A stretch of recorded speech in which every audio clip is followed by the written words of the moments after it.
ಅದ್ರ ಬಗ್ಗೆ ಯೋಚನೆ ಕೂಡ ಮಾಡ್ತಿರ್ಲಿಲ್ಲ. ನಾನು ಕೆಲಸ ಮಾಡ್ತಿದ್ದೆ ಕಾಲೇಜಲ್ಲಿ ಲೆಕ್ಚರರ್ ಆಗಿ ಹೊರತು ಅಷ್ಟರಲ್ಲೇ ತೃಪ್ತಿ ಇತ್ತು. ಶಂಕರ್ ನಾಗ್ ಅವರು ಆಕ್ಸಿಡೆಂಟ್ ಸಿನಿಮಾಕ್ಕೆ ನನಗೆ ಕಾಸ್ಟ್ ಮಾಡಿದ್ರು. ಒಂದು ಸರಿ ಚಟ ಶುರುವಾದರೆ ಅದು ಹೋಗಲ್ಲ.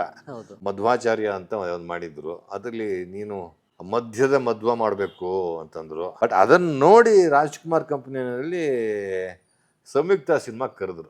ಹ್ಯಾಟ್ರಿಕ್ ಹೀರೋ ಶಿವಣ್ಣಗೆ 3ನೇ ಸಿನಿಮಾ, ಬಟ್ 4ನೇ ಸಿನಿಮಾ 5ನೇ ಸಿನಿಮಾ 100 ದಿನ ಓಡ್ತು ಶಿವಣ್ಣ ಅವರು. ಅಲ್ಲಿ ತನಕ ಯಾರು ನೋಬಿಡಿ, ಸಡನ್ಲಿ ಯಾರು ಸಂಬಡಿ ಅಲ್ಲ. ಅದೊಂಥರ ನಶೆ ಕೊಡುತ್ತೆ. ನಮ್ಮ ಪ್ರೊಫೆಸರ್ ಹೋಗ್ರ ನೀವು ಎಲ್ಲ ಹೋಗಿ ಅಂತಂದ್ರು. 3 ಜನ ಹೋದ್ವಿ, ಸೆಲೆಕ್ಟ್ ಆಗ್ಬಿಟ್ವಿ. ಬಂಧನದಲ್ಲಿ ಕರಿಮಾಯಿ, ಘಾಶಿರಾಮ್ ಕೊತ್ವಾಲು, ಸುಮಾರು ನಾಟಕಗಳನ್ನು ಮಾಡಿದೆ. ಅನಂತ್ ನಾಗ್ ಅವರು, ಅರುಂಧತಿ ಅವರು, ಶಂಕರಾಗ್ ನಿರ್ದೇಶನ, ರಮೇಶ್ ಭಟ್ ಅವರು ಎಲ್ಲರೂ ಆಕ್ಟ್ ಮಾಡಿದ್ರು ಅದರಲ್ಲಿ. ಸ್ನೇಹಿತರೆ ನಮಸ್ಕಾರ, ನೀವು ನೋಡ್ತಾ ಇದ್ದೀರಾ ಡೈಲಿ ಮಾಧ್ಯಮ. ನಾನು ಅಶೋಕ್ ದಾವಣಗೆರೆ. ಕನ್ನಡ ಚಿತ್ರರಂಗ ಕಳೆದ 90 ವರ್ಷಗಳಿಂದ ಬೆಳೆದು ಬಂದ ಹಾದಿ. ಈ ಚಿತ್ರರಂಗ ಇವತ್ತು ಈ ಹಂತಕ್ಕೆ ಬಂದು ನಿಲ್ಲೋದಕ್ಕೆ ಸಾಕಷ್ಟು ಜನ ಕಾರಣಕರ್ತರು, ನಿರ್ದೇಶಕರು, ನಿರ್ಮಾಪಕರು, ನಟರು, ನಟಿಯರು, ತಂತ್ರಜ್ಞರು, ಬಹಳಷ್ಟು ಜನ ಚಿತ್ರರಂಗದ ಇವತ್ತಿನ ಈ ಸ್ಥಿತಿಗೆ ಸಾಕಷ್ಟು ಶ್ರಮ ಹಾಕಿದ್ದಾರೆ, ದುಡಿದಿದ್ದಾರೆ. ಸೊ ನಮ್ಮ ಸುವರ್ಣಯುಗದ ಕಥೆಗಳನ್ನು ನೆನಪು ಮಾಡಿಕೊಳ್ಳುವಾಗ ನನ್ನ ಕಣ್ಮುಂದೆ ಬಹಳಷ್ಟು ಜನ ಕಲಾವಿದರು ಬರ್ತಾರೆ. ಅದರಲ್ಲಿ ನನ್ನ ನೆಚ್ಚಿನ ಕೆಲವು ಕಲಾವಿದರಲ್ಲಿ ಒಬ್ಬರನ್ನು ನಾನು ಇವತ್ತು ಸಂದರ್ಶನ ಮಾಡ್ತಾ ಇದ್ದೀನಿ. ನಾನು ಹೇಳ್ತಾ ಇರೋದು ಅವಿನಾಶ್ ಸರ್ ಬಗ್ಗೆ. ಅವಿನಾಶ್ ಸರ್ ರಂಗಭೂಮಿ, ಕಿರುತೆರೆ, ಹಿರುತೆರೆ ಈ 3 ರಂಗಗಳಲ್ಲೂ ಕೂಡ ತಮ್ಮನ್ನು ಕಳೆದ 4.5 ದಶಕಗಳಿಂದಲೂ ಕೂಡ ತೊಡಗಿಸ್ಕೊಂಡಿದ್ದಾರೆ. ಯಾವುದೇ ಪಾತ್ರ ಆದರೂ ಕೂಡ ಆ ಪಾತ್ರಕ್ಕೆ ಸಂಪೂರ್ಣವಾಗಿ ಜೀವ ತುಂಬುವಂತಹ ಕನ್ನಡ ಚಿತ್ರರಂಗದ ಅಭಿಜಾತ ಕಲಾವಿದ ಎಸ್ ಅವಿನಾಶ್ ಸರ್ ನಮ್ಮ ಜೊತೆ ಇದ್ದಾರೆ. ಸರ್ ನಮಸ್ತೆ ಸರ್, ಹೇಗಿದ್ದೀರಿ? ಚೆನ್ನಾಗಿದ್ದೀನಿ. ಇಲ್ಲಿಂದ ಶುರು ಮಾಡಬೇಕು ಗೊತ್ತಿಲ್ಲ, ಯಾಕಂದರೆ ತುಂಬ ವಿಸ್ತಾರವಾದಂತಹ ಒಂದು ಜರ್ನಿ ನಿಮ್ಮದು. ಸೊ ಫಸ್ಟ್ ಹೇಳಿ ಸರ್, ಸಿನಿಮಾ ರಂಗ ಮತ್ತು ನಿಮ್ಮ ನಂಟು ಹೇಗೆ ಅಂತ. ಭಾಳ ಆಕಸ್ಮಿಕ ಸಿನಿಮಾ ರಂಗ, ಚಿತ್ರರಂಗಕ್ಕೆ ಬಂದಿದ್ದು. ಓಕೆ. ನಾನು ರಂಗಭೂಮಿಲಿದ್ದೆ, ಆದರೆ ನನಗೆ ಸಿನಿಮಾದಲ್ಲಿ ಮಾಡಬೇಕು ಅಥವಾ ಸಿನಿಮಾದಲ್ಲಿ ಬೆಳಿಬೇಕು ಅಂತ ಯಾವ ಥರದ ಆಕಾಂಕ್ಷೆಗಳು ಇರಲಿಲ್ಲ. ಜೊತೆಗೆ ಅದ್ರ ಬಗ್ಗೆ ಯೋಚನೆ ಕೂಡ ಮಾಡ್ತಿರ್ಲಿಲ್ಲ. ನಾನು ಕೆಲಸ ಮಾಡ್ತಿದ್ದೆ ಕಾಲೇಜಲ್ಲಿ ಲೆಕ್ಚರರ್ ಆಗಿ ಹೊರತು ಅಷ್ಟರಲ್ಲೇ ತೃಪ್ತಿ ಇತ್ತು. ಅದಕ್ಕೆ ಎಲ್ಲೋ ಒಂದು ಕಡೆ ನಾನು ಸಂಕೇತದಲ್ಲಿ ಸಂಕೇತಲ್ಲಿದ್ದೆ, ಶಂಕರ್ ನಾಗ್ ಅವರ ಟ್ರೂಪ್ನಲ್ಲಿದ್ವಿ. ಆಗ ಶಂಕರ್ ನಾಗ್ ಅವರು ಆಕ್ಸಿಡೆಂಟ್ ಸಿನಿಮಾಕ್ಕೆ ನನಗೆ ಕಾಸ್ಟ್ ಮಾಡಿದ್ರು, ನೀನು ಮಾಡಲೇಬೇಕು ಅಂತ. ನಾನು ಅದಕ್ಕೆ ಇಲ್ಲ, ನಾನು ಮಾಡಲ್ಲ ಸಿನಿಮಾದಲ್ಲಿ ಇರ್ತದೆ, ನಾನು ಗಲಾಟೆ ಮಾಡಿ ಮಾಡದೇ ಇದ್ದವನು. ಒಂದು ಮುಖ್ಯ ಪಾತ್ರ ಆಯ್ತು ಅದರಲ್ಲಿ, ಅದ್ರಲ್ಲಿ ಮಾಡಲಿಲ್ಲ. ಇವತ್ತು ಕೂಡ ರಿಗ್ರೆಟ್ ಮಾಡ್ತೀನಿ ಆ ಸಿನಿಮಾದಲ್ಲಿ ಮಾಡದೇ ಇರೋದಕ್ಕೆ ನಾನು. ಓಕೆ, ನೀವು ಮಾಡಿದ್ರೆ ನಿಮ್ಮ ಕರಿಯರ್ನ ಫಸ್ಟ್ ಸಿನಿಮಾ ಆಕ್ಸಿಡೆಂಟ್ ಆಗ್ತಾ ಇತ್ತು. ಅಷ್ಟೊತ್ತಿಗೆ ಅಲ್ಲಿ TN ನರಸಿಂಹನ್ ಅಂತ ಒಬ್ರು ಇದ್ದರು. ಓಕೆ. ಅವರು ಈಗ ಶಂಕರ್ ನಾಗ್ ಅವ್ರು ಮಾಡಿದ್ದ ನಾಟಕಗಳೆಲ್ಲ ನೋಡಿ ಸ್ವಾಮಿ ನಾವಿರೋದು ಹೇಗೆ, ಬ್ಯಾರಿಸ್ತು ಎಲ್ಲ ನಾಟಕಗಳಿಗೂ ಸಂಭಾಷಣೆ ಬರೆಯೋದು, ನಿರ್ದೇಶನ ಎಲ್ಲವನ್ನೂ ಮಾಡಿದ್ರು ಅವರು. ತುಂಬ ಬುದ್ಧಿವಂತರು. ಅವರೊಂದು ಸಿನಿಮಾ ಮಾಡ್ತೀವಿ ಅಂತ ತ್ರಿಶೂಲ ಅಂತ ಮಾಡಿದ್ರು. ಅದ್ರಲ್ಲಿ ಎಲ್ಲೋ ಹೋಗಿ ಸಿಕ್ಕಾಕೊಂಡೆ ನಾನು. ಸುಮ್ಮನೆ ಖುಷಿಗೆ ನಾನು ಹೋಗಿ ಅಲ್ಲಿ ಇಂಟರ್ವ್ಯೂಗೆ ಹೋದಾಗ ಸೆಲೆಕ್ಟ್ ಆಗಿಬಿಟ್ಟೆ. ಸೊ ಅಲ್ಲಿ ಆ ಸಿನಿಮಾ ಶೂಟಿಂಗ್ ಮಾಡಿದ್ವಿ. ಅದೇನು ಆ ಸಿನಿಮಾ ಶೂಟಿಂಗ್ ಮುಗೀತು, ಬಟ್ ಸಿನಿಮಾ ಆಚೆಗೆ ಬರಲಿಲ್ಲ. ಓಕೆ. ನಾನು ಮತ್ತೆ ನನ್ನ ಪಾಡಿಗೆ ಕೆಲಸ ಮಾಡ್ಕೊಂಡು ಹೋದೆ. ಮತ್ತು ಇನ್ಯಾವುದೋ ಒಂದು ಸಿನಿಮಾ ಕರೆದ್ರು. ಅದರಲ್ಲಿ ಆಯಿತು, ಒಂದು ಸರಿ ಅದು ಸಿನಿಮಾದ ಒಂಥರ ಬಗ್ಗದು. ಒಂದು ಸರಿ ಚಟ ಶುರುವಾದರೆ ಅದು ಹೋಗಲ್ಲ. ನಾವು ಆ್ಯಕ್ಟಿಂಗ್ ಹುಚ್ಚಿದ್ದರಿಂದ ಅದು ಏನೂ ಆಗಲಿಲ್ಲ. ಹಂಗೆ ಆ್ಯಕ್ಚುಯಲ್ ಆಗಿ ನನಗೆ ಆಮೇಲೆ ನಮ್ಮ GV ಅಯ್ಯರ್ ಎಲ್ಲೋ ನಾನು ಇಂಗ್ಲೀಷ್ ಸಾಹಿತ್ಯ ಮಾಡೋದೊಂದಲ್ಲ, ಯಾವುದೋ ಒಂದು ಇಂಗ್ಲೀಷ್ ಸಾಹಿತ್ಯದ ಸೆಮಿನಾರ್ಗೆ ಬಂದಿದ್ದರು ಅವರು, GV ಅಯ್ಯರ್ ಅವರಾಗ. ಆಗ ನಾನು ನೋಡಿ, ನಾನೊಂದು ಸಿನಿಮಾ ಮಾಡ್ತಿದ್ದೀನಿ, ಆರ್ಟ್ ಸಿನಿಮಾ ಮಾಡ್ತೀಯಾ ಅಂತಂದರು. ಆಯಿತು ಮಾಡ್ತೀನಿ, ಅದಕ್ಕೇನಂತೆ ಅಂತಂದೆ ನಾನು. ಮಧ್ವಾಚಾರ್ಯ ಅಂತ ಮಾಡಿದ್ರು. ಅದರಲ್ಲಿ ನೀನು ಮಧ್ಯದ ಮಧ್ವ ಮಾಡಬೇಕು ಅಂತಂದರು. ಆಯಿತು ಅಂತಂದೆ, ಅದು ಮಾಡಿದೆ. ಅದು ಆರ್ಟ್ ಸಿನಿಮಾ ಅದೇನೋ ಆಯಿತು. ಬಟ್ ಆ್ಯಕ್ಚುಯಲಾಗಿ ನನಗೆ ಬ್ರೇಕ್ ಕೊಟ್ಟಿದ್ದು KV ರಾಜ್. ನಮ್ಮ ದೇವರಾಜ್ ಅವರು ಕೆ ವಿ ರಾಜ್ ಸಿನಿಮಾಗಳಲ್ಲಿ ಮಾಡ್ತಾಯಿದ್ರು. ಅವಾಗ ದೇವರಾಜ್ ಅವರು ನನ್ನನ್ನು ಕರ್ಕೊಂಡು ಹೋದರು. ಈ ಥರದ್ದೆಲ್ಲ ಸೀರೀಸ್ಗಳು. ಅವರೊಂದು ಬಂಧ ಮುಕ್ತ ಅಂತ ಒಂದು ಸಿನಿಮಾ ಮಾಡ್ತಾಯಿದ್ರು, ಪ್ರಭಾಕರ್ ಅವ್ರದ್ದು. ಅದರದ್ದು ಮುಖ್ಯ ಪಾತ್ರ ಕೊಟ್ಟರು. ಆ ಸಿನಿಮಾ ಸುಮಾರಾಗಿ ಓಡ್ತು. ಬಟ್ ಅಷ್ಟೊತ್ತಿಗೆ ಏನೋ ಚಿತ್ರರಂಗದಲ್ಲಿ ಸ್ಟ್ರೈಕ್ ಏನೋ ಆಗಿ ಶೂಟಿಂಗು ಸಿನಿಮಾ ಥಿಯೇಟ್ರ್ಗಳ ಕ್ಲೋಸ್ ಆಗಿಬಿಟ್ಟಿತ್ತು. ಆ ಸಿನಿಮಾ ಹಾಗೆ ಸತ್ತೋಯ್ತು. ಬಟ್ ಅದನ್ನು ನೋಡಿ ರಾಜ್ಕುಮಾರ್ ಕಂಪ್ನಿಯಲ್ಲಿ ಸಂಯುಕ್ತ ಸಿನಿಮಾ ಕರೆದ್ರು. ಶಿವರಾಜ್ ಕುಮಾರ್ 4ನೇ ಸಿನಿಮಾದಲ್ಲಿ ನೋಡೋಕ್ಕೆ ಸಾಫ್ಟ್ ಆಗಿರಬೇಕು, ಒಳ್ಳೆಯ ಒಂಥರ ಕಾಣಬೇಕು, ಆದರೆ ಅವನು ವಿಲನ್ನು ಅಂತ ಹೇಳಿದಾಗ ಎಲ್ಲ ಬಂದ ಮುಕ್ತ ನೋಡಿದವ್ರು ಯಾರಲ್ಲಿ ವರದಣ್ಣನೋ ಅಣ್ಣ ಅವರು ಯಾರ ಗೊತ್ತಿಲ್ಲ ನನಗೆ. ಸೊ ಚೆನ್ನಣ್ಣನ ಕರ್ಕೊಂಬ ಅಂತ ಹೇಳಿದ್ರು. ಕರ್ಕೊಂಡು ಸದಾಶಿವನಗರದಲ್ಲಿ ಶಿವಣ್ಣ ಅವ್ರ ಮನೆಗೆ ಹೋದೆ. ಶಿವಣ್ಣಂಗೆ ಒಂದು 4ನೇ ಸಿನಿಮಾ, ಅವರು ಚಿಕ್ಕವರು ಅವಾಗ. ಕರೆಕ್ಟ್. ಅವರು ಆಲ್ರೆಡಿ 3 ಸಿನಿಮಾ ಹ್ಯಾಟ್ರಿಕ್ ಹೀರೋ ಆಗಿದ್ರು ಅವರು.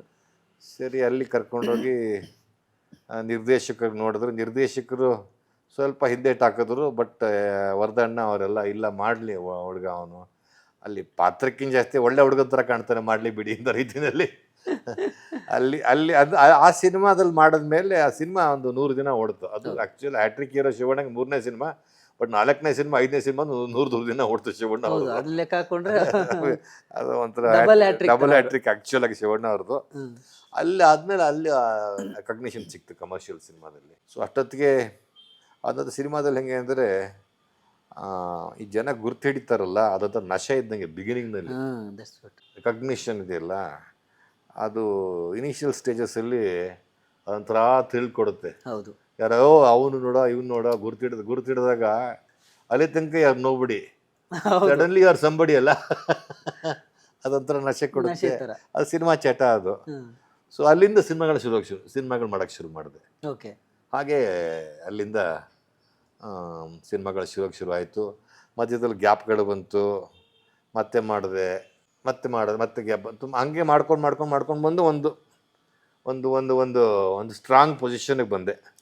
ಆಮೇಲೆ ಕಂಟಿನ್ಯೂ ಮಾಡಿಕೊಂಡೆ. ಹಾಗೆ ನಾನು ಸಿನಿಮಾಗೆ ಎಂಟರ್ ಆಗಿದ್ದು ಮಿಡ್ 90s ನಂತರ. ಐ ಥಿಂಕ್ ನೀವು ಫುಲ್ ಬಿಸಿ ಇದ್ರಿ. ಹೌದು 95, 96 ನಾನು ಆಲ್ಮೋಸ್ಟ್ ಬಿಸಿ. ತುಂಬಾ ಬಿಸಿ ಆದ್ಮೇಲೆ ನಾನು ಇಲ್ಲಿವರೆಗೂ ನೀವು ಸಿನಿಮಾ ಮಾಡದೇ ಇರೋ ವರ್ಷ ಬಹುಶಃ ಇರ್ಲಿಕ್ಕಿಲ್ಲ.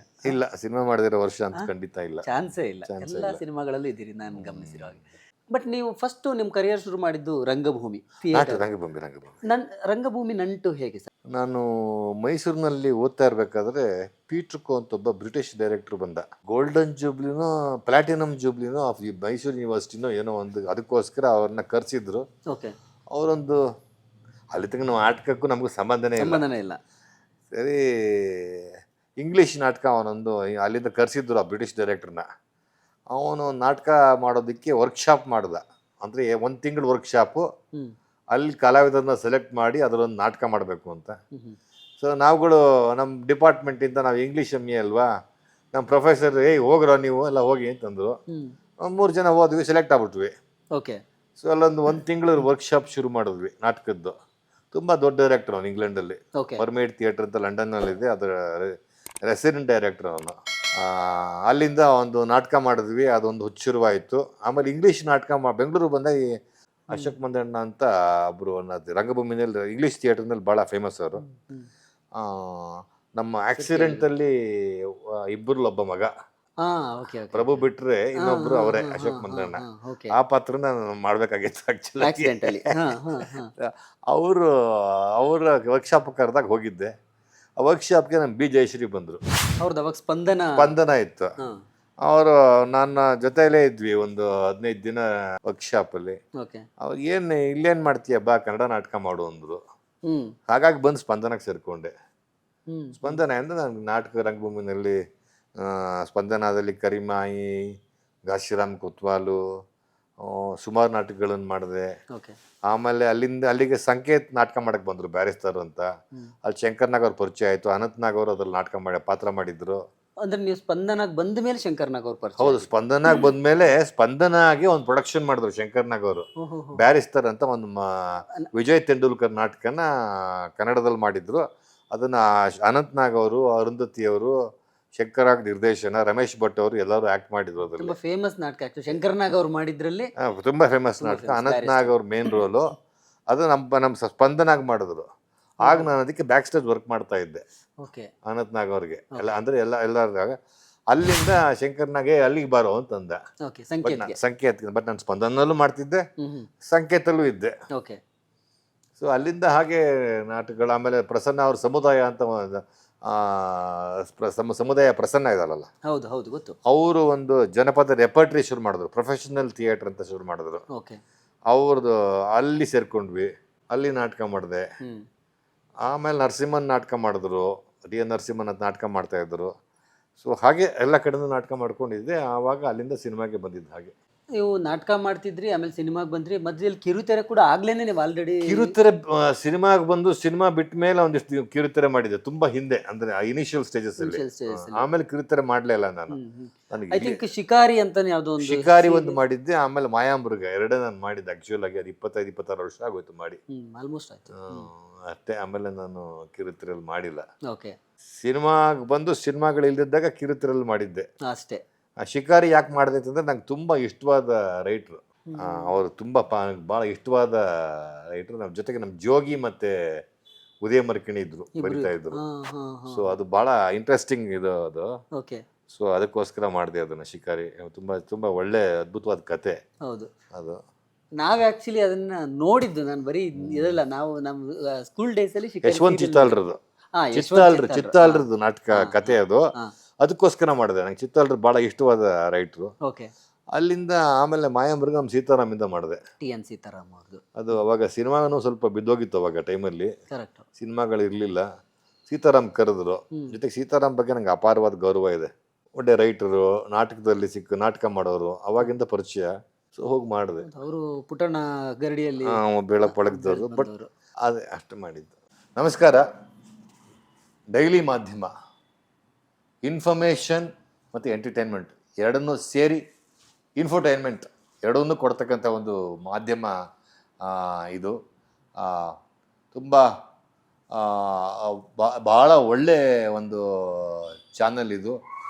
ನನಗೆ ಈಗ ತಾನೇ ಇಂಟರ್ವ್ಯೂ ಮಾಡಿದ್ರು, ಭಾಳ ದಿನಗಳಾದಮೇಲೆ ತುಂಬ ತೃಪ್ತಿ ಕೊಂಡಂಥ ಇಂಟರ್ವ್ಯೂ ಇದು. ದಯವಿಟ್ಟು ಈ ಚಾನಲ್ಗೆ ಸಬ್ಸ್ಕ್ರೈಬ್ ಮಾಡಿ, ದಯವಿಟ್ಟು ಈ ಚಾನಲ್ ನೋಡಿ ಅಂತ ಕೇಳ್ಕೊಳ್ತೀನಿ. ನಮಸ್ಕಾರ.